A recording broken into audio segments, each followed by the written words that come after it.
Hello everyone, welcome to many many channel. तो अभी आया ट्रेलर थॉर 4 का, officially Thor love and thunder का। देखते ही स्टोरी का पूरा प्लॉट कैसे काम करेगा पता चल गया, मगर फिर भी इस मूवी के लिए एक्साइटमेंट कम नहीं हुई। ट्रेलर में हमें 3 थॉर देखने को मिलेंगे जिनकी पावर लाइटिंग से जुड़ी हुई होगी। इसके अलावा हमें देखने को मिलेंगे कुछ नए रैलम्स, जिसमें से एक विलन का होगा तो कुछ थॉर से जुड़े करेक्टर्स के। ट्रेलर का फील काफ़ी अच्छा लगा और ट्रेलर काफ़ी हद तक पिछली थॉर 3 मूवी के विजुअल जैसी वाइब भी दे गया, पर विलन के मामले में बिल्कुल ही अलग है और हटके है। मैंने एक्टर की एक्टिंग देखनी होती है, उसके हिसाब से तो विलन का लुक बेहद कमाल का लग रहा है। कॉमिक्स की बात से दूर ही रहूं तो विलन का गुस्सा, जिद और सनक ही उसकी असली ताकत होती है, जिसके ट्रेलर ने अच्छे से हिंट दे दिए हैं।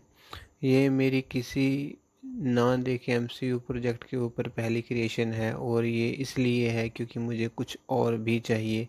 Doctor strange multiverse of madness के जैसा नहीं होना चाहिए इसका फाइनल आउटकम, कुछ स्पेशल और हटके होना चाहिए मेरी इस थ्योरी से।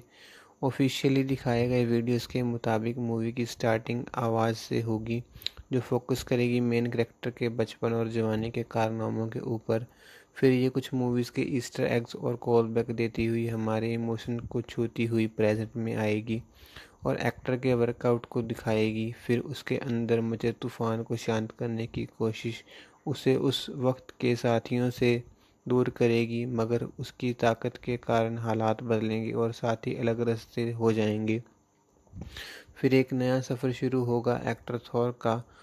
तो दूसरी तरफ विलन का इंट्रोडक्शन किसी के साथ लड़ते हुए या लड़के वापस आते हुए होगा, थोड़े बहुत खून के साथ। वो अपना मकसद हमें आंखों में आंखें डाल के बता दे तो मज़ा ही आ जाए। फिर सीन आना चाहिए अर्थ 616 की सिटी न्यू एसगार्ड का। कैमरा सिटी की पूरी फील दिखाते हुए किंग वल्करी के दरबार में आना चाहिए। पकाऊ काम से निराश किंग वल्करी को अब कुछ एक्साइटेड करना है फिर से, इतने में ही लैंडिंग होनी चाहिए बाइफ्रोस्ट से एक्टर थॉर की। वो वहाँ अपने लोगों के बीच कुछ लम्हे बिताए, उनकी सुकून से चलती ज़िंदगी को देखे और अपने नए लुक को सबके सामने रिवील करे, और किंग वल्करी को बताए कि वो भी अब एक सफ़र में जा रहा है खुद को ढूंढने के लिए। पता नहीं मेरे मारने के किस दिशा में जा रहा है वो। यहीं फिर रात को हमला हो विलन की आर्मी का, आसानी से ख़त्म ना होने वाली आर्मी का। किसी सपोर्टिंग करेक्टर की इस फाइट में विदाई हो और उसके बाद टेम्पर लूज़ होगा दूसरे करेक्टर्स का, मगर फिर भी आर्मी हावी रहेगी इन पे। तभी एंट्री होगी मास्क पहने हुई एक्ट्रेस थॉर की, जिसके आते ही सिचुएशन अंडर कंट्रोल होगी और सरप्राइज मिलेंगे कुछ एक्टर थॉर को।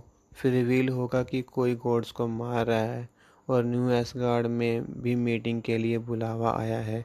सच्चाई जानने के लिए थॉर अपने कुछ दोस्तों के पास जाएगा बाइफ्रोस्ट की मदद से और दुखी होकर लौटेगा वापस। फिर ये गोट वाले जहाज के साथ दूसरे रैलम में जाएंगे, वहाँ इनका स्वागत बिन बुलाए मेहमान की तरह होगा। हल्की फुल्की फाइट्स होगी 2-3 बार, और इतने में ही रैलम के रूलर को न्यूज़ पहुंचेगी कि दूसरी रैलम के रूलर को किसी ने मार दिया और सिचुएशन सीरियस हो जाएगी। बातचीत कहीं सुनी जाएगी और उस रैलम में जाने का फैसला होगा। वहाँ मिलेगा विलन पहली बार खून के धब्बों के साथ, मगर शांत बैठा हुआ। विलन अपनी आप बीती और उसके खुद इंसाफ करने की वजह बताएगा इनको। उसे समझाने की नाकाम कोशिश रहेगी तीनों थोर की ओर से, पर विलन फाइट के बाद बीच में उन्हें उनकी ज़िंदगी दे चला जाएगा। वापस आने तक रैलम का रूलर वहाँ नहीं होगा। विलन के बारे में और जानकारी ली जाएगी और साथ में ही कई बातों को भी चेक किया जाएगा। फिर उसे हराने के लिए नए प्लान को बनाया जाएगा।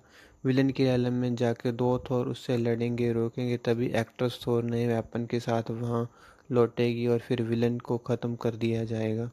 नए वेपन वाले सीन में कुछ स्पेशल कैमियोज दिखाए जा सकते हैं।